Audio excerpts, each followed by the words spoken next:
With the bonfire lit, the story begins. Sound of silence and the call of the forbidden desert. Based on a true story. In the heart of the Chihuahuan desert, Mexico, there is a place where the laws of physics seem to fail. Radios go silent, compasses go crazy, GPSs become useless. There, in Zone of Silence, something ancient and incomprehensible awaits those who dare enter. In a risky investigation, journalist Oliver Johnson decides to uncover the region's mysteries. But as he delves deeper into the truth, he discovers that you are not alone. There are eyes hidden in the darkness, voices whispering among the dunes, and shadows that walk without leaving a trace. When your team starts to disappear one by one, Oliver realizes that the Zone of Silence is not just a place of electromagnetic anomalies, but yes, a portal to something much more sinister. Based on true accounts, this story will reveal secrets that perhaps should never be discovered. Investigative journalist Oliver Johnson didn't believe in urban legends. For him, every mysterious story always had a logical explanation, usually buried under decades of exaggerations and distortions. But everything changed when he received an anonymous email. No sender, no signature, just a short and disquieting warning. The Zone of Silence is real. People disappear. Find out before it's too late. Intrigued, Oliver began researching. The Zone of Silence, a remote stretch of the Chihuahuan Desert in Mexico, was known for its electromagnetic anomalies. Since the 1930s, travelers have reported dead radios, deranged compasses, and strange phenomena in the sky. The highlight of the legend occurred in the 1970s, when a NASA rocket, the Athena RTV, inexplicably deviated from its route and crashed in that region. The American government sent teams to investigate, but official reports were scarce. Some believed that NASA hid more disturbing discoveries. The more Oliver researched, the more questions came up. There were reports of meteorites falling with unusual frequency, ghostly light streaking across the sky, and encounters with strange glowing-eyed humanoids. But what really caught his attention were the disappearances.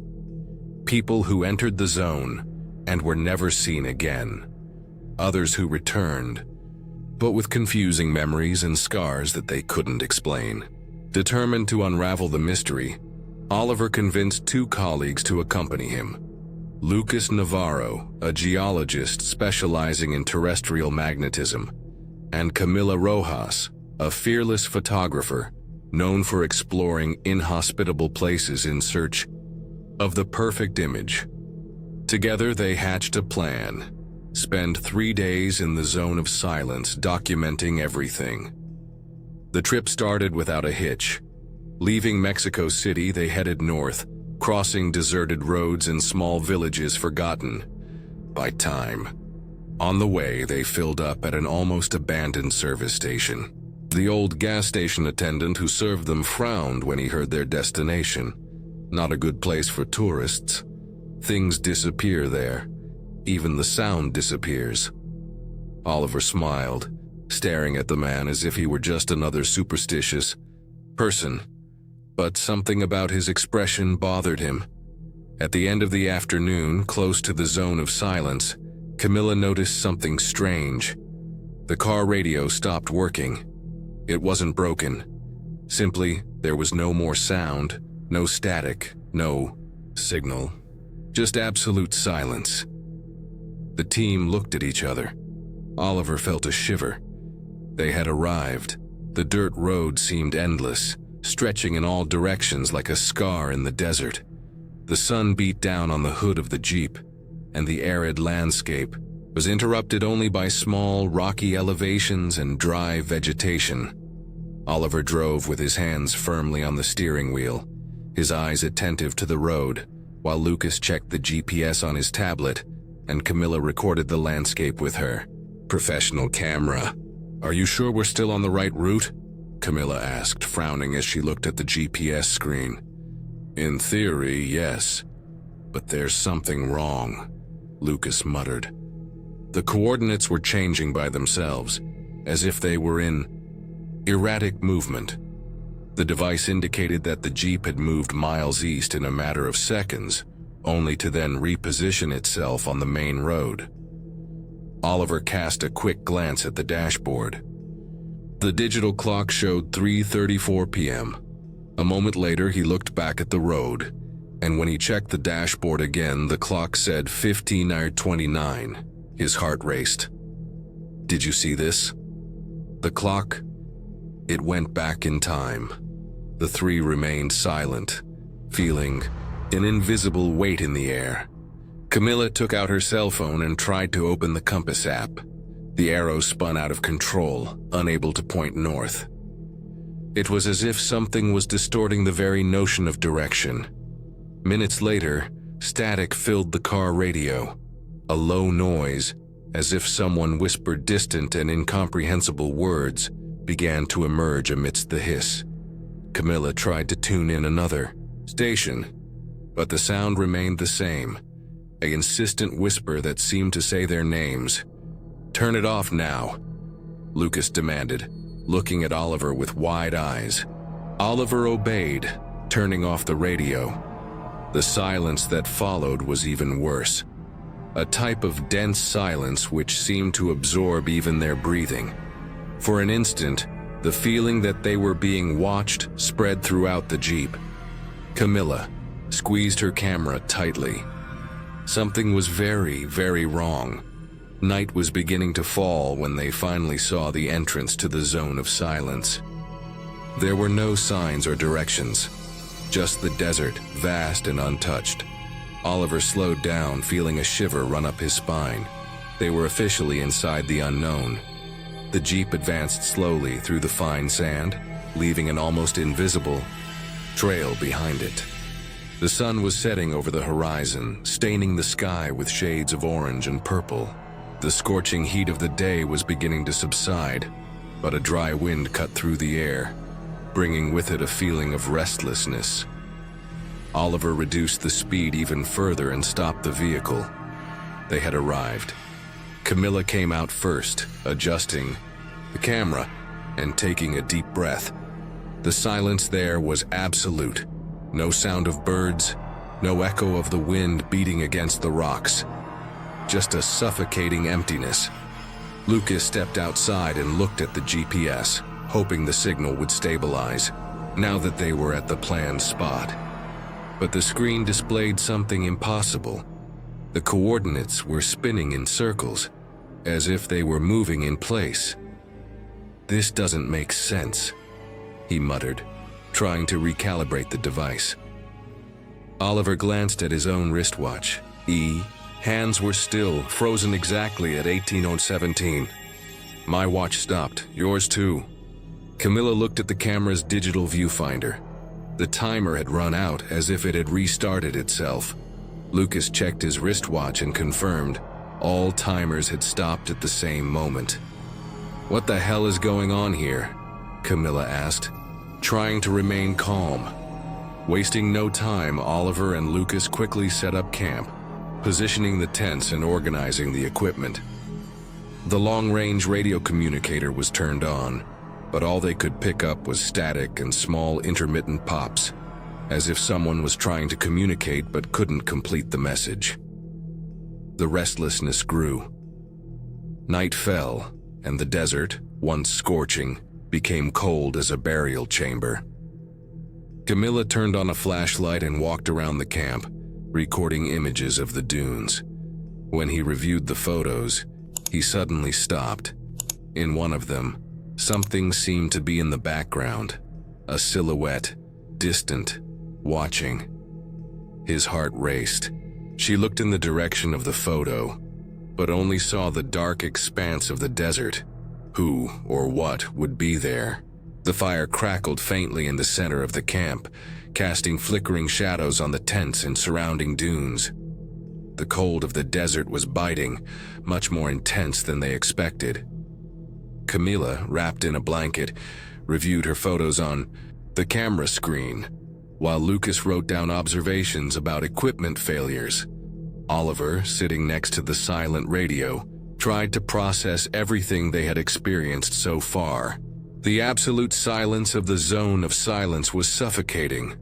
No animal sounds, no wind whistling between the rocks. Just the faint crackle of the fire and the group's steady breathing. The weight of the night was oppressive. "We better rest. Tomorrow we explore further," suggested Oliver, turning off the radio. One by one, they retreated to their tents. Camilla took a little longer, feeling an uncomfortable restlessness. That feeling of being watched never left her. But there was nothing there. Just the desert. Right? The dawn advanced, and at some point everyone fell asleep. It was only a few hours later that Oliver suddenly woke up. Something was wrong. He lay still for a moment, trying to understand what had awakened him. It was then that he heard it. Steps. A light but unmistakable sound walking around the tents. Slow, methodical steps. He held his breath and strained his ears. It wasn't an animal. It looked like someone. But who? Gathering his courage, Oliver slowly unzipped the tent and peered outside. The pale moonlight dimly illuminated the desert. There was no one there, just absolute emptiness. But when he lowered his gaze to the ground, his blood ran cold. Footprints, they were around the tents, lots of, and they weren't theirs. Petrified, Oliver searched the camp with his eyes, trying to find someone to blame. Lucas and Camilla were still sleeping. None of them had left. Then who had left those footprints? In that instant, he knew. They were not alone. Dawn brought a persistent cold to the desert, but also a feeling of restlessness that would not dissipate. Oliver, Lucas, and Camilla were standing, observing the footprints around the camp. There were many of different sizes, and they all seemed to appear and disappear abruptly in the sand, without a clear point of origin or destination. "Someone was here in the early hours of the morning," Camilla murmured, still holding the camera tightly. But who? Lucas crouched down, analyzing the marks on the floor. The desert should erase footprints like this with the wind. It was like someone, or something, wanted us to see them. It was at that moment that the voices came, soft, distant, but perfectly audible, like an echo between the dunes. Oliver turned abruptly, feeling a shiver run down the back of his neck. 3 figures approached. They were tall, extremely tall. They wore simple desert clothes and had blonde hair that was almost white, contrasting with their skin, slightly tanned by the sun. But what caught the most attention were the eyes. Light blue, almost silver, penetrating, almost hypnotic. "Good morning," said one of them with an impeccable accent. His voice was serene, but there was something in his intonation that made Camilla instinctively step back. Oliver quickly composed himself. "Who are you? Do you live here?" The 3 strangers exchanged subtle glances before one of them responded, with a small smile. "We're just passing through." "Where did they come from?" Lucas insisted. The stranger tilted his head slightly as if considering his answer. So I simply said, "From above." A heavy silence settled in. Oliver felt his pulse quicken. That answer didn't make sense. From above. Like this? Did they come from the mountains? From any nearby city? Camilla pressed the camera, ready to record any unusual reaction. The 3 smiled but did not respond. Instead, one of them looked at Lucas, then at Oliver, and finally at Camilla, as if they were reading something inside them. "Be careful where you step. There are things here that don't like to be found." Before they could react, the strangers simply, they turned and started walking back into the desert. Oliver hesitated for a second, then followed them, but when he rounded the dune behind them, they were gone. There were no footprints, nothing. Camilla looked at the camera. He was sure he had photographed them. But when he checked the images, they weren't in any photos. They were not human. Lucas whispered, finally breaking the silence.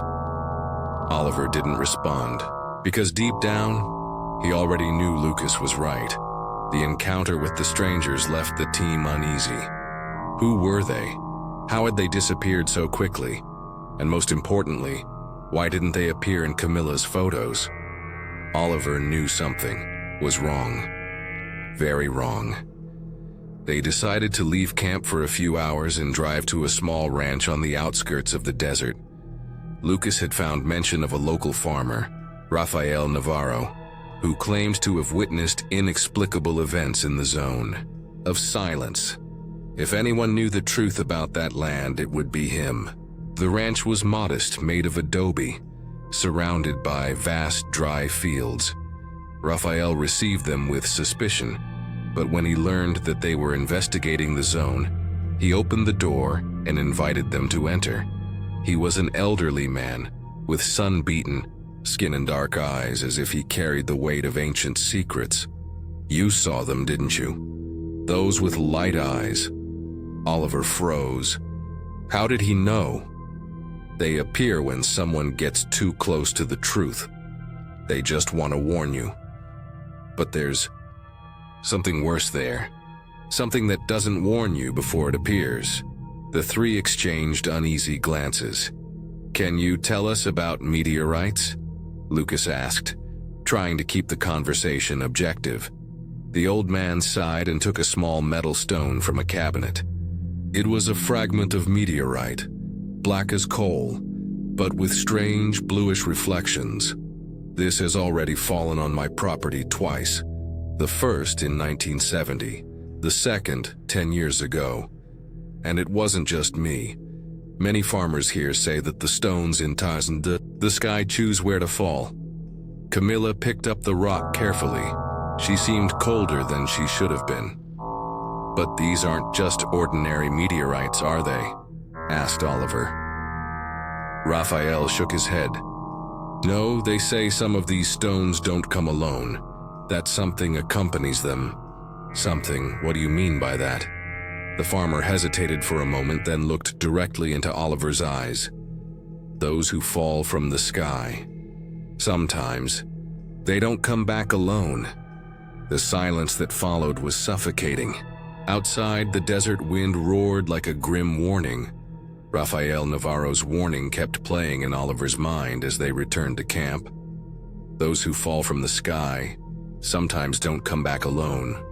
He didn't know exactly what that meant, but one thing was certain. That desert hid more than simple natural phenomena.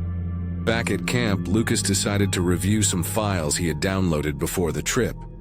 Among historical documents and records of anomalies in the region, something caught his attention. The case of the Athena RTV rocket, launched by NASA in 1970. According to official data, the experimental missile went off course and fell into the zone of silence. But there was something strange about the reports. Look at this. Lucas called the other two and turned the tablet screen. A NASA team was sent to recover the wreckage, but they never disclosed exactly what they found. Why would they hide something like that? Camilla asked, frowning. Because, according to some unofficial reports, when they got there, the communications equipment just died. Lucas slid to another page. And even stranger, they say they found something besides the rocket. Something that didn't belong to him. Oliver frowned, intrigued. What exactly? Lucas hesitated before answering. Records are sketchy, but some sources claim that NASA found metal fragments that were not part of the rocket. They were unlike any known league at the time. And the strangest thing? They glowed in the dark. Silence fell over the group. The idea that something non-human could have been discovered and hidden there for decades made Oliver's stomach turn. Camilla, who had remained silent until then, finally spoke. What if the rocket didn't fall by accident? What if he was pulled here? The words hung in the air like poison. Until then, they had considered the zone of silence to be just a strange place with inexplicable magnetic phenomena. But what if did someone, or something, want certain objects to fall there? A cold breeze blew across the desert. The feeling of being watched returned, more intense than ever. Oliver took a deep breath and clenched his fists. He was no longer just curious. Now he needed to know the truth. Night fell over the desert like a dark and absolute veil. With no light pollution nearby, the sky of the zone of silence revealed a spectacle of stars shining with unusual intensity. But that night something else was up there. Something that shouldn't be. Oliver, Camilla, and Lucas decided to explore the region around the camp a little more. With flashlights and cameras in hand, they climbed a small hill to try to get a panoramic view of the desert. The air was cold and still, as if time itself was hesitating to take its course. Camilla set up her camera on the tripod and started filming. This landscape is surreal. I've never seen a sky like this. Lucas adjusted a portable spectrometer, trying to detect any type of radiation or electromagnetic interference, but it was Oliver who noticed first. Do you see that? No horizon. 3 lights floated above the desert. They didn't blink like planes or satellites, and they were moving erratically, too fast for any conventional technology. Camilla quickly pointed the camera at the lights and started recording. This is real. We are recording something incredible. But the moment the camera fully focused on the lights, the screen went dark. What? It can't be! Camilla pressed the buttons frantically. The camera had turned off by itself. Lucas tried to use his cell phone, but the device simply crashed. Oliver, in turn, raised his flashlight toward the lights. As soon as he did that, something happened. The 3 lights. They moved in sync, spinning in a spiral, as if they had noticed his presence. Then, without warning, the entire sky flashed in an intense blue flash. For a brief moment there was no night, no stars, just a blinding, silent light that seemed to emanate from the air itself. When the darkness returned to normal, the lights were gone. Oliver looked at his friends. Camilla was pale, holding the dead camera as if it were a useless piece of metal. Lucas stared at his spectrometer, eyes wide. The radiation increased tenfold in a matter of seconds. He murmured. The desert, once inert, it looked different now. How do I know something had woken up? Oliver took a deep breath. He knew that from that moment on, nothing would be the same again. The desert seemed to have changed after the lights in the sky. The air was thicker, the silence more suffocating. None of them mentioned it out loud, but they felt that something was watching them from afar, hidden among the dunes. Something that didn't belong in that world. Oliver couldn't sleep. Last night's episode had left him uneasy. The lights, the failed cameras, the sudden increase in radiation. There was a pattern there, a pattern that seemed to pull them deeper and deeper into the mystery of the zone of silence. In the morning, they decided to explore further. Lucas suggested following the spectrometer, which still showed inexplicable variations in energy. The signal led them to a valley hidden between rock formations. The place did not appear on the maps and, curiously, seemed unaffected by the desert wind. It was as if time stood still there. It was then that Oliver saw it. Engraved on the surface of the rocks there were strange, time-worn symbols. They didn't look like Mayan or Aztec writings. They were different. Complex geometric shapes, aligned in patterns that seemed to pulse in the sunlight. Camilla photographed. the symbols while Lucas tried to analyze them. "This is not natural," he murmured. "It looks like a type of writing, but I don't recognize anything like it." Oliver touched one of the marks on the stone. His skin tingled the instant he made contact. A strange sensation rose up his arm, as if something was vibrating within the rock. "Guys, there's a passage here," Camilla said, pointing to a dark opening between the rocks. It was a narrow tunnel carved into the stone with unsettling precision. The walls were too smooth, too symmetrical, as if they had not been made by human hands. Lucas swallowed. "This shouldn't be here." Oliver grabbed his flashlight and stepped forward. "There's only one way to find out." Then, without waiting for a response, he entered the darkness. The air inside the tunnel was different, colder, heavier. Oliver felt the temperature drop as he took his first steps into the dark passage. The light from his flashlight illuminated only a few meters ahead, revealing smooth walls free of natural imperfections, as if they had been molded rather than excavated. Camilla and Lucas followed him hesitantly, each holding a flashlight. The silence inside was absolute. No footsteps, no breathing sounds, just an unfathomable void that seemed to swallow any attempt at noise. "That's not right," Camilla said, but her voice sounded strange, muffled, as if the air itself absorbed her words before they could spread. Lucas snapped his fingers, but the sound just wasn't there. He tried to stamp his foot on the ground, but there was no audible impact. Her mouth opened in terror. "It has no echo," Oliver muttered. "There's no sound." It was like the tunnel sucked the sound to some unknown place. With each step, the feeling of displacement increased. Camilla clutched the camera to her chest, her heart racing. What was that place? They continued advancing, treading cautiously. With every meter they walked, Oliver's flashlight seemed to shine, less as if the darkness itself was getting thicker. And then abruptly, Lucas grabbed her arm. "Oliver, the entrance is gone." He turned around and felt his stomach sink. The tunnel behind them, it was too dark. The entrance through which they had passed it simply didn't exist anymore. The desert outside had disappeared. And for the first time since they arrived in the zone of silence, they were no longer alone. Panic took over the group. Oliver turned from side to side, shining his flashlight through the oppressive darkness of the tunnel. The entrance they had passed through was simply no longer there. The corridor seemed to stretch on and on, as if it was toying with your perception.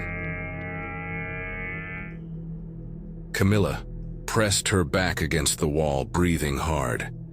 His watch was frozen at 12:03, the exact moment they entered the tunnel.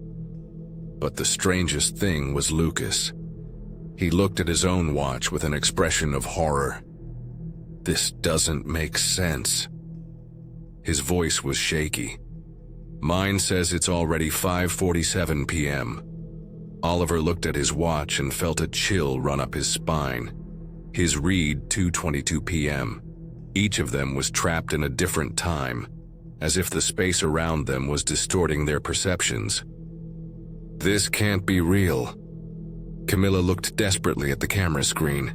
She had recorded the entire journey through the tunnel, but when she tried to play the video, all she saw was static. Lucas took a few steps away, eyes wide.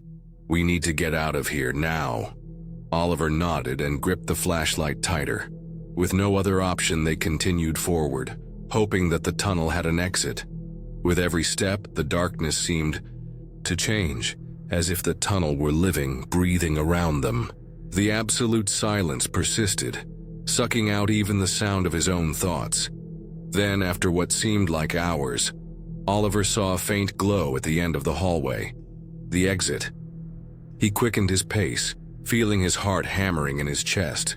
When they finally emerged outside, they had to cover their eyes from the intense light. The desert welcomed them back, but something was wrong. The position of the sun was not the same as before.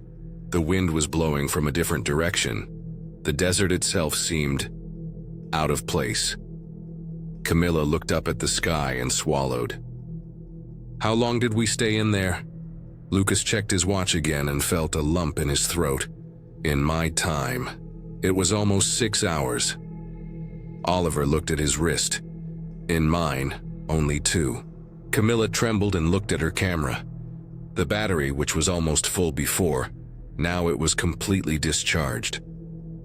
They looked at each other in silence, realizing the terrifying truth. Time inside the tunnel had not passed in the same way, for all of them, and maybe they hadn't come back alone. The silence of the desert seemed even heavier after they left the tunnel. Nothing there looked exactly the same. Time had passed differently for each one, and the feeling that something was wrong stuck in their minds like poison. Oliver knew they needed answers, and quickly. Back at camp, Lucas began reviewing the spectrometer data, while Camilla tried unsuccessfully to retrieve any working recordings from her camera. Oliver, on the other hand, decided to check the files he had downloaded before the trip, looking for any clues about the zone of silence. It was then that he found something that I didn't remember downloading it. An audio file. No name, no date, just a weird numeric code. He put on his headphones and hit play. The initial hiss was deafening, an intense static, but in the middle of it there were voices. "We are not alone." The voice was distorted but filled with panic. It was an old broadcast, and the more Oliver listened, the more his heart raced. "They are everywhere. We can't leave." His breath caught in his throat. The transmission belonged to a NASA. He turned up the volume and strained his ears, trying to understand better. Among the noise and distortions, one last sentence became clear. "If you find this, run." Then abruptly, the audio was cut off. Oliver took off his headphones, with a shiver running down his spine. His chest rose and fell rapidly. Lucas and Camilla noticed her expression and approached. "What it was? What did you hear?" Camilla asked, worried. Oliver looked at the two of them, cold sweat running down the back of his neck. "NASA found something here. Something that should never have been discovered." Lucas frowned. "So why didn't they ever talk about it?" Oliver picked up the phone and pressed it between his fingers. "Because no one from that expedition came back to tell us. The wind blew between the dunes, carrying with it a low, distant sound, a noise that shouldn't exist. Something, or someone, was listening. And in that moment, Oliver realized that they had gone too far. The wind blew hard across the desert, carrying grains of sand that danced in the pale moonlight. After listening to the missed transmission, Oliver, Camilla, and Lucas sat in silence, processing what it meant. If a previous expedition had disappeared without a trace, what was stopping them from suffering the same fate? Lucas closed the laptop with a heavy sigh. If NASA really found something here, then maybe we're not the only ones watching. His words hung in the air, carrying a dark weight. Camilla adjusted the camera on the tripod, trying to ignore the chill she felt since they left the tunnel. But it was then that Oliver saw it. On top of a nearby dune, a solitary silhouette watched them. His heart stopped for a moment. The figure was motionless, its form outlined against the starry sky. It didn't move, he didn't seem to be breathing. He was just there, watching. "There's someone there," said Oliver, his voice barely above a whisper. Camilla and Lucas followed his gaze and froze. The figure looked human, but something about it was wrong. It was too high, the arms a little too long, and even from that distance, Oliver could feel that it didn't blink. "Can you film?" Lucas asked without taking his eyes off the dune. Camilla took the camera and adjusted the zoom. The lens focused on the figure, but at the exact moment she pressed the record button, the screen went black. No, it can't be. She frantically pressed the buttons, but the camera had died again. That was when the silhouette finally moved, but not like a normal human being. She slid. He didn't walk, he didn't take a step. It simply changed position in the blink of an eye, as if reality itself had failed for an instant, and then before their terrified eyes, disappeared into thin air. It didn't run. He didn't hide behind the dune. It just disappeared, as if it had never existed. The desert was completely silent. Oliver felt the blood pulsing in his ears. Camilla lowered the camera with shaking hands. Lucas looked around, his face pale. "I think we got noticed," said Oliver, swallowing hard. And for the first time, he was absolutely sure that they were not the only visitors to the zone of silence. They were those observed. The desert was restless. Since the disappearance of the figure on the dune, the group has not exchanged many words. Something was changing. Silence was no longer just a feature of the zone. He seemed to have a purpose. Lucas insisted that they should get out of there, but Oliver didn't want to leave without more answers. They were close to something. Too close to give up now. Camilla, in turn, tried to recover the camera's functionality, but the failures remained inexplicable. It was then that they felt it. The wind changed. First it came as a hot, biting breeze, after a deep howl that seemed to come from the depths of the desert itself. The sand began to rise in small whirlpools, but soon the dunes began to move violently. "This is not normal," Lucas shouted, holding the spectrometer, which was now oscillating like a crazed radar. The sky, once clear and starry, was swallowed by a dense wall of golden dust. In a matter of seconds, the day turned into night. "Run to the tents," Oliver screamed, trying to cover his eyes. The sand scratched the skin like very thin blades, infiltrating everything. The wind now sounded like a distant scream, a distorted voice out of nowhere. They tried to run, but the storm looked alive. The sand swirled in circles, blocking the view. The lanterns were useless, their lights being sucked away by the whirlwind. Camilla held Oliver's arm tightly. "Lucas! Where's Lucas?" Oliver looked around frantically. Lucas was right behind them. Now he wasn't. "Lucas!" he shouted, but his voice got lost in the vacuum. The desert swallowed every sound. The whirlwind of sand became even more intense. Oliver could barely see Camilla by his side.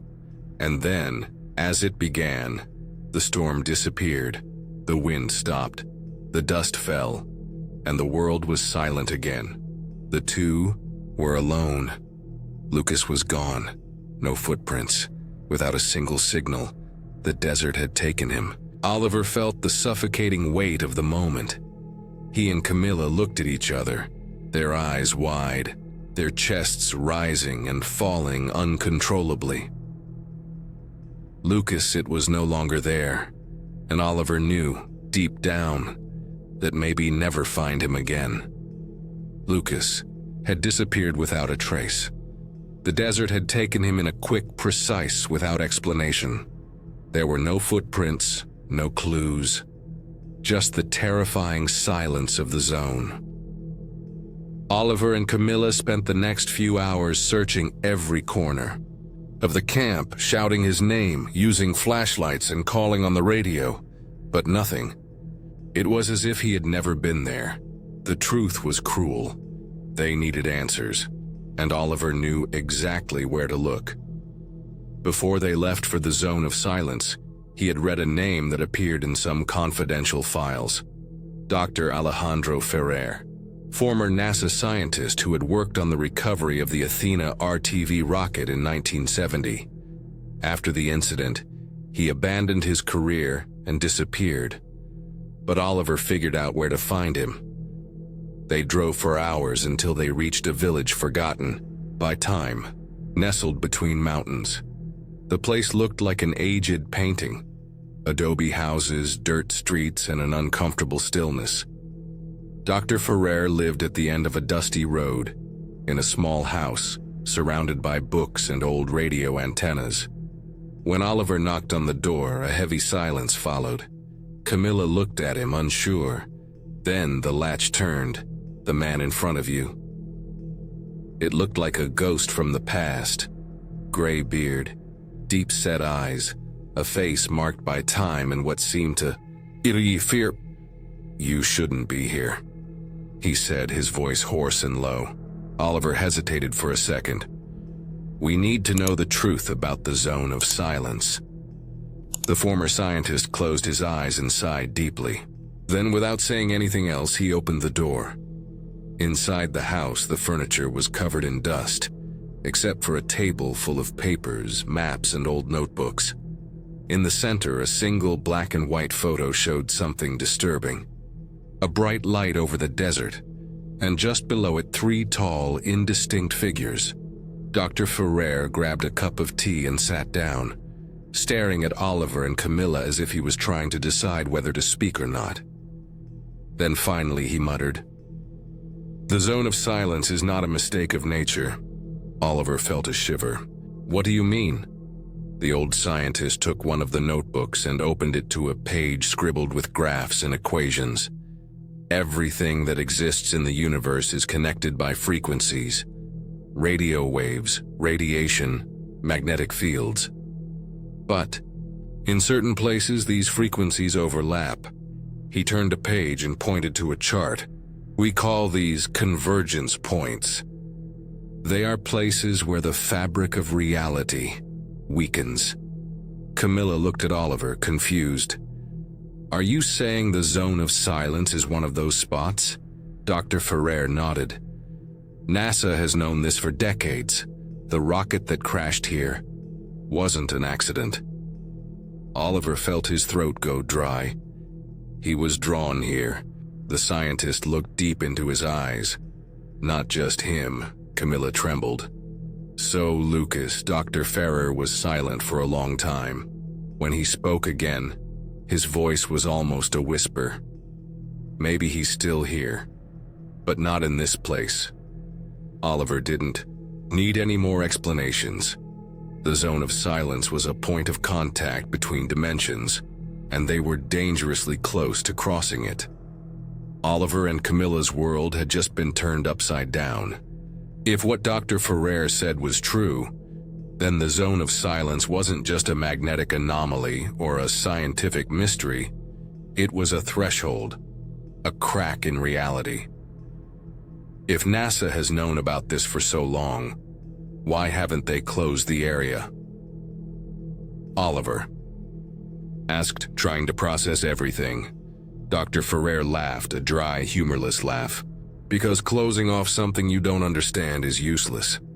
And because, long before NASA, there were people who already knew what was there." He got up and rummaged through a pile of old books until he found what he was looking for. He placed a heavy volume on the table and opened its yellowed pages. Old engravings filled the spaces between the archaic Spanish texts. Oliver caught his breath when he saw what was there. The drawings showed men dressed in tunics, posted around, symbols carved into the earth. In the center of the image, a black crack opened in the ground, and from within it, something new. Something without a defined shape, just shadows and eyes. "This was done by the indigenous people who lived here before the Spanish," explained Ferrer. "They spoke of a place where heaven and earth touched, where reality bent and where things tried to cross over." Camilla ran her fingers across the page, absorbing every detail. "And what did they do? How did they prevent this?" Dr. Ferrer pointed to another part of the image. "They performed rituals, ceremonies, to seal the cracks in reality. They used symbols, stones charged with magnetism. They aligned their bodies in a specific way. Oliver's eyes widened when he recognized a detail. Wait, these symbols here. He pulled out the notebook where he wrote down the signs they had found in the tunnel. They were the same. They sealed something there. Camilla murmured, her voice trembling. Dr. Ferrer closed the book and faced the two. The question is not what they sealed. He paused, his face serious, somber. The question is, have you released him yet? The last sentence reverberated in Oliver's chest like thunder. The desert, silent and omnipresent outside, seemed to wait, because something was coming. The desert was heavier than ever, and Oliver felt the weight of what he had just discovered consume him. The zone of silence was not just a natural phenomenon. It was a point of contact, a threshold between dimensions. Whatever was there at the bottom of the crack now seemed closer than ever. After the conversation with Dr. Ferrer, Oliver and Camilla decided to investigate further. They were very close to the final answer. A clue had been left with Ferrer. There was a structure hidden between the dunes, something that the ancient inhabitants of the region had built to contain what lay beyond the portal. Guided by the maps and symbols they had found, they began to explore an area further away from the camp. With every step, the feeling that something was watching them increased. Camilla was silent, fear visible in her eyes. Oliver, however, was more determined than ever.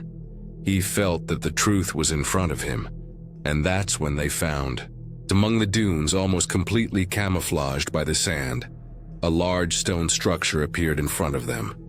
It was an imposing construction, made of perfectly fitted stone blocks. It was not a natural formation. Its straight lines, its angular edges, it was something made by human hands, or by something that tried to look human. Oliver approached the structure carefully. He reached out, touching the cold surface of the stone. The moment you made contact, a wave of magnetism hit him. "What is that?" Camilla asked, her voice tense. She looked at her compass, but the arrow was spinning frantically, unable to stay in any direction. Oliver felt the same way with his own equipment. The spectrometer, which had previously worked perfectly, now only displayed disconnected lines without any type of reading. "It's out of control," he said, pressing his hand on the compass. "Nothing is right here." As he spoke, the wind began to pick up. The sand around the structure seemed to move on its own, as if something was pushing the dunes out of its way. This is not just a portal," Camilla said, observing the structure with a horrified look. "It's a kind of key." Oliver looked at her and for the first time felt a rush of emotion. Dread as strong as your own curiosity. The key to what? Before she could respond, a distant sound echoed. It wasn't the wind. It was like a low, deep roar coming from the center of the earth. Something was waking up. The structure before them, it wasn't just a building. An intersection point, and they just activated it. The wind roared around the stone structure, kicking up swirls of sand as Oliver's compass spun wildly. Something was moving. Something beyond human understanding. The feeling that they were about to cross an invisible boundary had never been stronger. Camilla held Oliver's arm. Her eyes said it all. "We need to get out of here. Now." But Oliver knew they couldn't just walk away. Lucas had already been swallowed by the zone. They had seen beings that shouldn't exist, lights that defied logic, and now they were faced with a portal that should never have been discovered. He couldn't let this story be lost. With shaking hands, he pulled out his voice recorder and pressed the record button. "This is Oliver Johnson. If anyone finds this..." His voice trailed off for a moment. He had never been so scared in his life, but he swallowed hard and continued. "Know that we were never alone. The sentence hung in the air, carrying an indescribable weight. He took a deep breath and continued. The zone of silence is not just a magnetic anomaly. It is a point of convergence, a place where the rules of our reality fail. Something is trying to break through, something the ancients tried to keep on the other side, and I think we are helping to open what they sealed. Camilla looked at him while holding her camera, which to her surprise it was working again, as if the structure was allowing that to be registered. We lost Lucas. The storm took him, but now I wonder, was it really the storm? The wind began to roar more powerfully. The stone structure started to vibrate, and a low, deep sound emerged from the ground, like underground thunder. Something was coming. Oliver knew he didn't have much time. If this is the end, if we can't, get out of here. Please, whoever finds this audio, don't come to the zone of silence. Don't try to understand. He looked at Camilla, fear in his eyes. We've gone too far. The moment he turned off the recorder, a flash appeared from the center of the structure. The deafening sound of something opening up took over the desert, and then they saw. Oliver Johnson's latest report was interrupted for the impossible. The flash coming from the structure was blinding, an absolute white that didn't look like light, but rather the absence of any color. Oliver felt his skin tingle, as if something invisible was pressing against him. The wind swirled around the structure in impossible circles, as if the air itself was being bent. Camilla screamed, trying to move away, but her feet seemed stuck to the ground. Oliver wanted to run, but he couldn't. It wasn't fear. It wasn't paralysis. It was control. As if something was holding them there, forcing them to watch what was about to happen. And then, the truth revealed itself. From the center of the portal, something began to emerge. First, a shadow, dense as a hole in reality. Then, vaguely humanoid shapes, but wrong. Tall, slender, limbs too long. Their faces were smooth, expressionless, but your eyes, the same eyes as the strangers on the dune. Oliver swallowed. They were never just observers. Camilla trembled beside him, her eyes wide. Oliver. His voice was just a whisper. The whole time. We weren't investigating the zone. The creatures took a step forward and the ground vibrated slightly, as if the desert itself recognized their presence. Oliver finally understood. The zone of silence was not a mystery to be solved. It was a trap. They were investigating us, Oliver murmured, feeling a chill down his spine. From the beginning, anomalies, equipment failures, time lapses. Everything was part of a great experiment. They weren't the ones observing the unknown. The stranger was studying them. Lucas never disappeared by chance. He was taken. The storm, the footprints around the tent, the whispers on the radio. It was a test. They were being led, manipulated. And now the experiment reached its climax. The structure's glow pulsed once again. The creatures approached, silent, like living shadows. Oliver felt something cold touch his mind. A presence, a conscience trying to get in. Camilla held his hand tightly. If that portal opened completely, there would be no going back. Oliver, what do we do? Her voice trembled. He didn't know. Perhaps there was no more choice. The structure pulsed. Each beat was an invisible wave that vibrated through the air, shaking the dunes, distorting the surrounding space. Oliver felt the weight of the truth crush him. They never had control. From the first moment they entered the zone, they were already trapped inside it. Camilla squeezed her hand, fear brimming in her eyes. The portal was completely open now, and the humanoid forms were closer. They didn't walk, they didn't breathe, they moved in an impossible way, as if the space doubled to accommodate them. This is not a scientific trip. It is not a natural phenomenon, Oliver whispered. It's a calling. The lights in the sky came back. 3 bright spots hovered on the horizon, witnessing the final moment. The wind now swirled like a vortex around the structure, and the sound, or lack thereof, intensified. The zone was completing its experiment, and then the desert devoured them. The final flash swallowed everything. The sand blew in all directions, sweeping through the camp, erasing footprints, eliminating any trace of their presence. Silence returned.